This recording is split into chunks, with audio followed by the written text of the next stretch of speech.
graça e a paz. Em nosso curso básico de vida cristã, estamos no livro 5, Atos dos Apóstolos, capítulo 6, a fundação da Igreja Gentílica. No capítulo 5, o crescimento da Igreja, nós já vimos recomendado a leitura de Atos, do capítulo 6, versículo 1, ao capítulo 9, versículo 43. E tratamos dos seguintes assuntos. No tópico 1, a instituição dos diáconos. Qual a razão que levou ao surgimento dos diáconos da igreja em Jerusalém? E quais deveriam ser as suas condições morais, intelectuais e espirituais? No tópico 2, a perseguição e dispersão da igreja.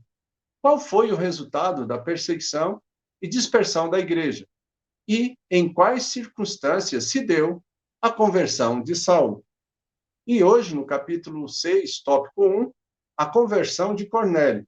Nós recomendamos a leitura de Atos, do capítulo 10, versículo 1, ao capítulo 11, versículo 18. Ok? Amados, entendam. A primeira igreja, fundada depois do dia de Pentecostes, era composta exclusivamente de judeus.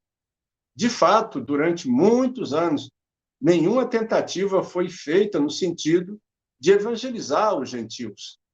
E isso, apesar do último mandamento de Cristo, né? Isso pode nos parecer surpreendente, mas certos preconceitos que duravam séculos não eram fáceis, né? Ou eram difíceis de serem removidos da mentalidade judaica. Então, os primeiros crentes foram judeus e só o poder de Deus poderia neutralizar as suas antigas tradições e costumes.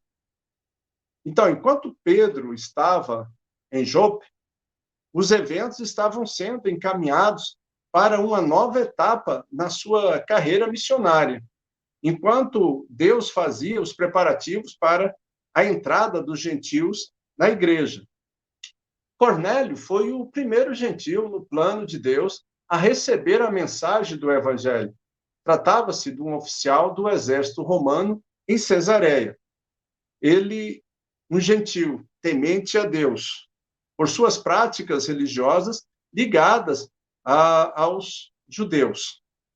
Então, a cidade de Cesareia ficava na costa marítima da Palestina, a uns 80 quilômetros noroeste da cidade de Jerusalém.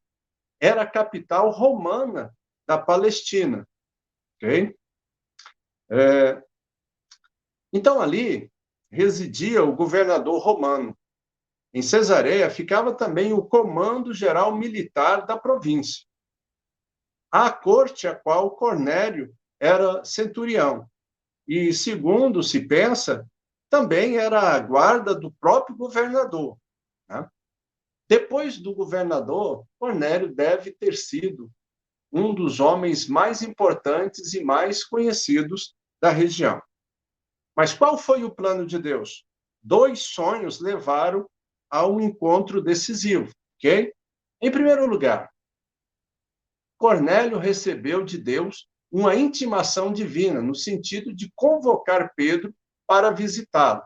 Em segundo lugar, Pedro foi preparado para aceitar esse convite, mediante um sonho em que lhe foi mostrado que já não devia distinguir dentre alimentos ritualmente puros e impuros, ok?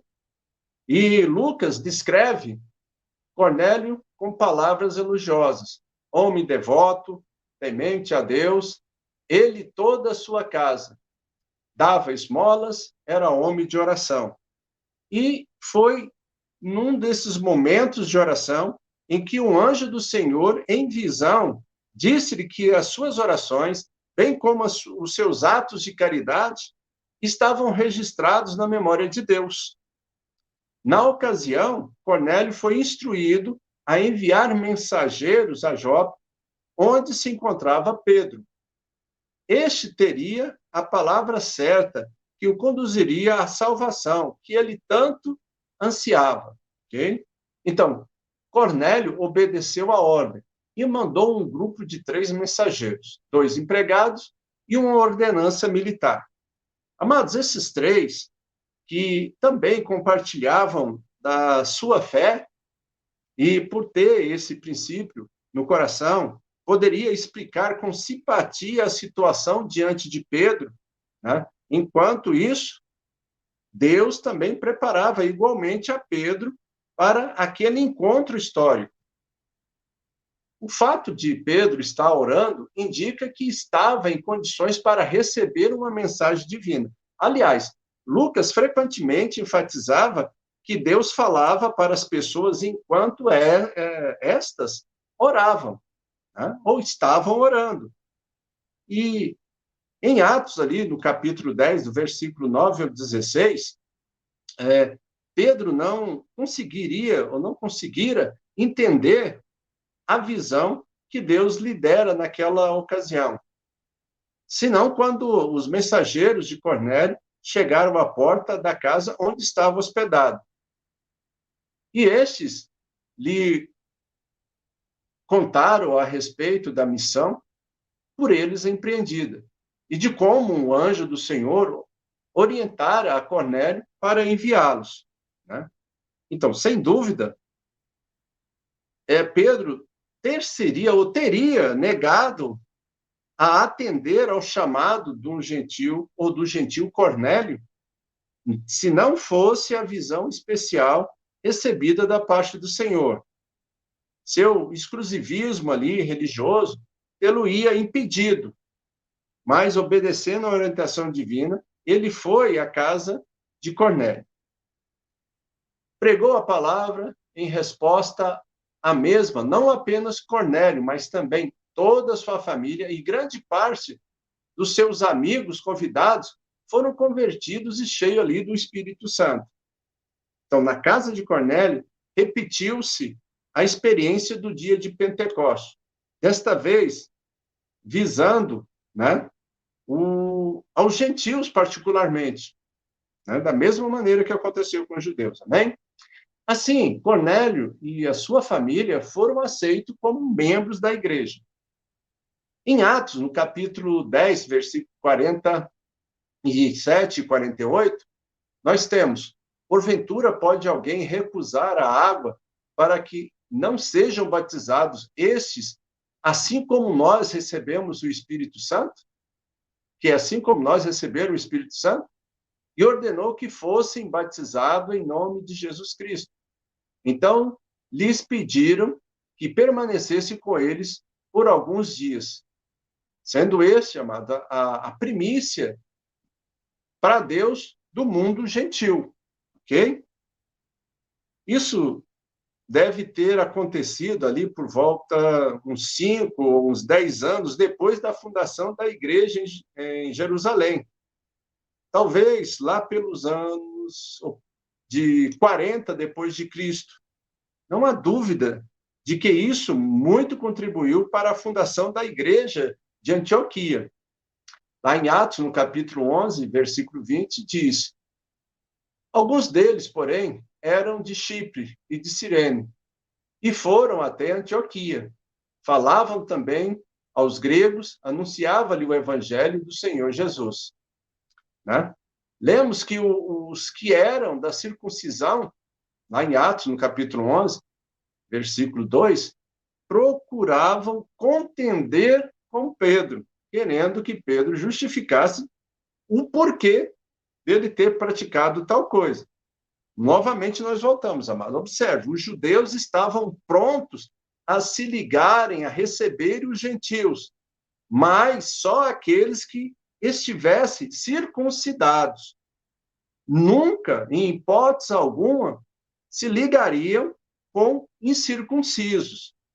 Era-lhes muito difícil aceitá-los, e, claro, devido ao seu orgulho, ou ainda a uma falsa interpretação do Antigo Testamento. Os judeus ainda estavam presos ao antigo concerto, de sorte que entendiam que a sua inclusão como membros do povo de Deus e participantes de suas promessas só tinham lugar com o ato da circuncisão. Né? Mas o que Deus estava trazendo ali de revelação? ainda esse povo ainda não havia se familiarizado com o princípio da fé, segundo a qual agora o seu relacionamento com Deus seria através de Jesus Cristo unicamente.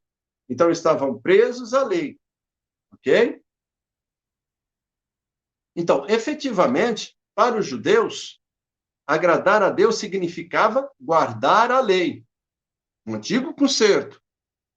Pensamento esse que os conduziria à esperança da manifestação de um Messias político, um Messias que seria o rei e que viria como rei para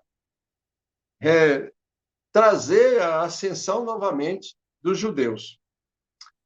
Mas Pedro teve por defesa a explicação de como tudo aconteceu, desde a sua visão em Jope, destacando as palavras que do céu ouvira. Né? Atos capítulo 11, versículo 9, a parte B. O que Deus purificou, não chames imundo. Então, a descida do Espírito Santo, exatamente como acontecera no dia de Pentecostes, né? Levanta a questão: quem poderia duvidar dos propósitos de Deus? Quem? Em Atos 11, versículo 18, acrescenta: e ouvindo eles estas coisas, apaziguaram-se e glorificaram a Deus, dizendo: logo também os gentios foi por Deus concedido o arrependimento para a vida. Amém? Então, observe, Pedro foi iluminado por Deus de quê?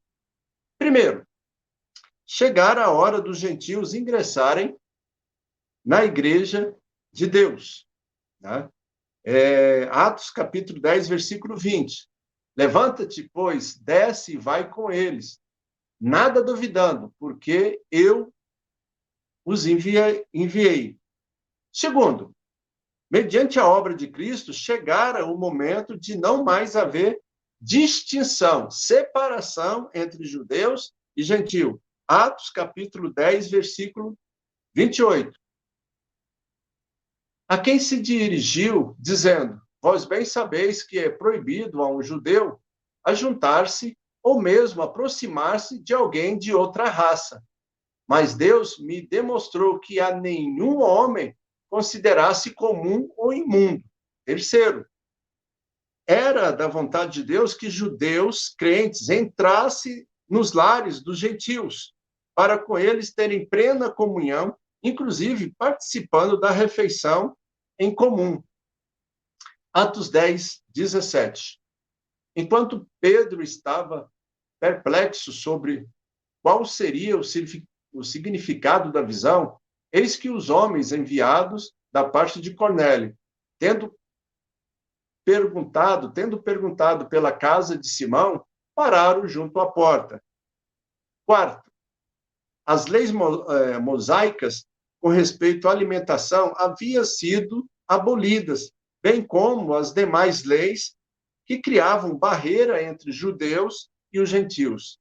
Atos capítulo 15, versículo 28, que diz: pois pareceu bem ao Espírito Santo e a nós não vos impor maior encargo além destas coisas essenciais. Né?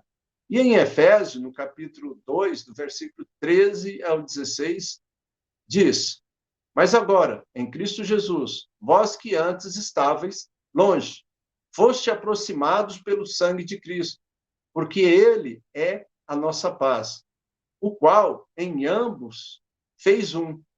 E tendo derribado a parede da separação que estava no meio, a inimizade aboliu a sua carne, a lei dos mandamentos na forma de ordenanças, com Deus por intermédio da cruz, destruindo por ela a inimizade.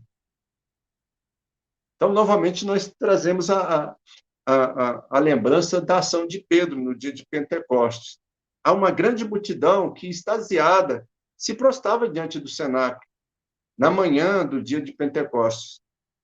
E, em resposta àquele anseio da multidão, respondeu o apóstolo Pedro, dizendo, lá em Atos, capítulo 2, versículo 38, parte B e 39, recebereis o dom do Espírito Santo, pois para vós é a promessa, para vossos filhos e para todos que ainda estão longe.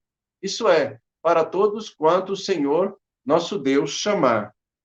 O que Pedro disse naquela oportunidade, amado, era simplesmente admirável e prático e profético, né? Era uma profecia que ratificava a profecia de Joel, segundo a qual o Senhor haveria de derramar do seu espírito sobre toda a carne. Amém? Então, vamos ver o que já foi feito desde o começo até agora. Não muitos dias depois, esta profecia se cumpriu na vida dos samaritanos e foram alcançados pelo Evangelho, através do poderoso ministério do evangelista Filipe. E pela imposição de mãos dos apóstolos Pedro e João, os samaritanos neoconvertidos foram cheios do Espírito Santo, como foram os 120 discípulos no dia de Pentecostes. Poucos anos depois, o Espírito Santo, mais uma vez, é derramado efusivamente ali, só que desta vez sobre os gentios. Cheios de expectativa, ouve o que diz o apóstolo Pedro na casa do centurião Cornélio, em Cesareia. Amém?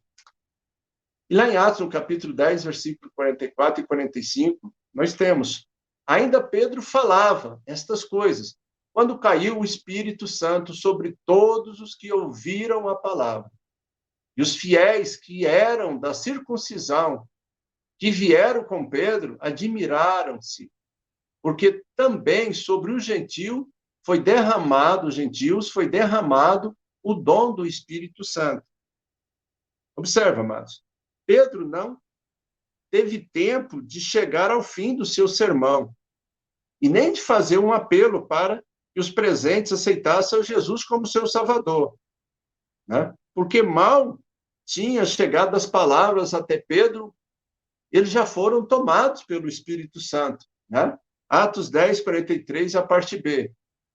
Todo que nele crê recebe remissão de pecado.